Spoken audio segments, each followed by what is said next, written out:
everyone, it's Aunt Fernita. Today's story is called Loving the Unlovable. The memory verse for today's story is 1 Peter chapter 2, verse 17. It says, "Show proper respect to everyone. Love the brotherhood of believers."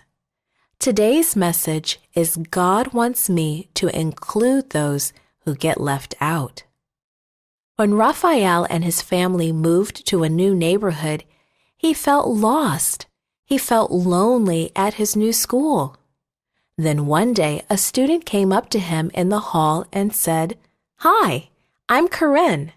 I've seen you, but I don't know you yet. Come sit with me and my friends during lunch." Someone else included people who were left out. Jesus. He was friends with everyone. The dinner party at Simon's house was the place to be. Simon was one of the leading Jewish rulers, and Jesus had healed his leprosy. To show his thanks, Simon planned a huge feast for Jesus. Everybody who was anybody came. Mary was there too. She was the kind of person people talked about, not to. Everyone knew she was a sinner. Everyone knew Jesus had ordered 7 unclean spirits out of her. She probably wasn't even invited to the party.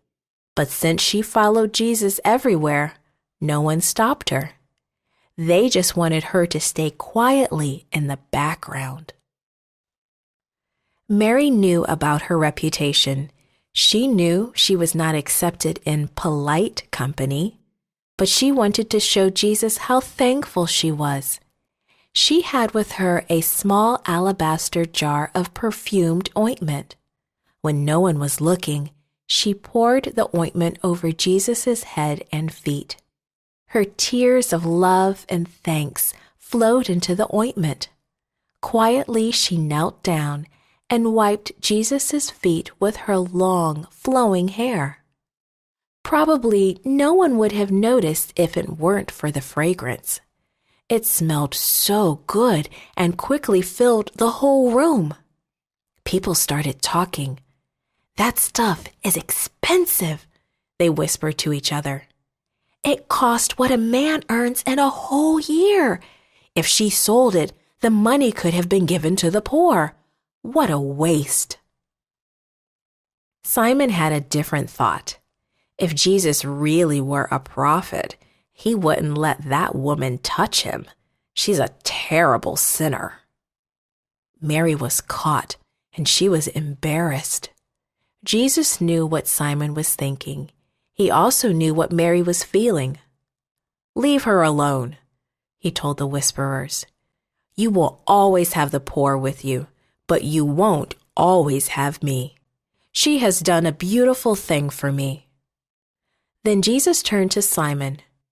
"2 men owed money to the same money lender," he said. "One man owed 500 denarii. The other owed 50 denarii. The money lender knew that neither man could pay him back, so he canceled their debts. Which one do you think loved him more?" "I suppose the one who had the bigger debt," said Simon. "You're right," said Jesus. "When I came into your house, you didn't wash my feet. You didn't pour oil on my head. You didn't even give me a kiss of peace. But this woman did all that and more. She has been forgiven for a lot, and she loves me a lot." Jesus showed respect for Mary, the least acceptable person at the party. He even praised her efforts above Simon's. The last person anyone would have expected became a good example. That kind of respect took Mary by surprise. She was used to being unloved and left out. Now she was being appreciated. We all know people like Mary, people who get ignored or picked on. Jesus treated Mary kindly. He wanted her to feel wanted and respected. He wants to include every person in his family, just as he did Mary. And he wants us to treat one another the same way he treats us. This podcast is read by Franita Buddy for Gracelink.net. Created and produced by Falvo Fowler. Post-produced by Faith Toe at Studio El Piso. The theme music is by Clayton Kinney. For more information, please visit Gracelink.net.